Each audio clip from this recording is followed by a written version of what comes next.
Катастрофалниот земјотрес кој речиси пред 3 недели го погоди југоисточниот дел од Турција и делови од Сирија. Го наметна прашањето колку од зградите и другите објекти кои секојдневно се градат се издржливи и отпорни на силни земјотреси. Земајќи го предвид пак фактот дека Тетово веќе долго време се гуши во урбанистички хаос. Згради никнуваат на секој чекор, а дали се гради според сите прописи, се чини останува енигма. Професорот по архитектура при Универзитетот на Југоисточна Европа, Бекир Адеми, вели дека во правниот процес на изградба на еден објект постојат неколку фази, за кои се потребни посебни лиценци, кои треба да се добијат за да може да се гради, а при самата изградба потенцира дека од големо значење се контролите кои се спроведуваат на терен, но според него истите треба да бидат побројни и построги. И градбата со проектирањето се, можам да кажем, различни сфери. Иако едно, значи, иако, како да ви кажам, тесно поврзани, меѓутоа се различни фази.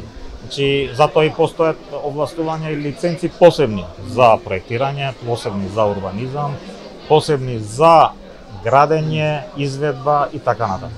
Значи, тоа е цел еден, како да кажам, ансамбл, кој што едно погрешно толкување на тој ансамбл, на таа музика или било што, значи се настанува пореметување, нели? Значи сето тоа треба да биде како едно.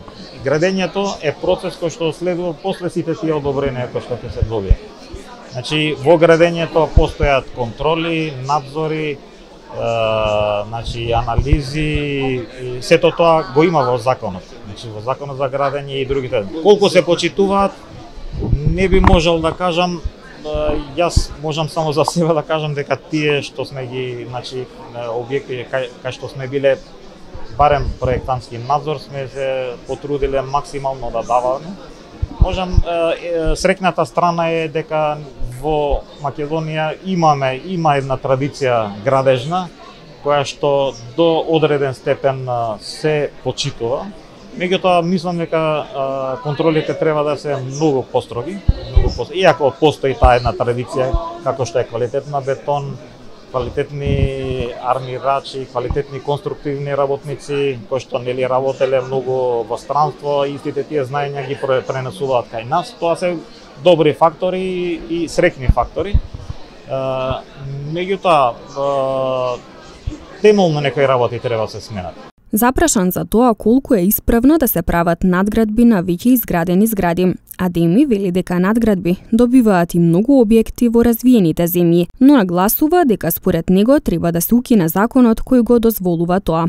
Лошата работа, значи поткрвието надградбата како надградба, значи во многу развиени држави дури има, меѓутоа кај нас јас сум за укинување на тој закон. Значи кај нас исто така постои значи закон кој што значи дозволува надградба, меѓутоа надградбата ја лично сам сум правил надградба и знам што значи тоа и значи тоа е еден огромен тежок процес кој што првично треба да се почитува, треба да се анализира постоечката состојба, па многу фактори има кои што јас се сомневам дека сите тие фактори се почитуваат. Значи надградбите се голем проблем. Иако, значи ако се пристапи правилно, не е нерешливо. Значи пошто надградбата ако се има во законот, ако не надминува, не знам колку беше 5%, 10% од волуменот на целиот објект, значи не влијае во целокупната статика, пошто значи најважната работа во еден објект се другите фактори, како што е самата постоечка конструкција.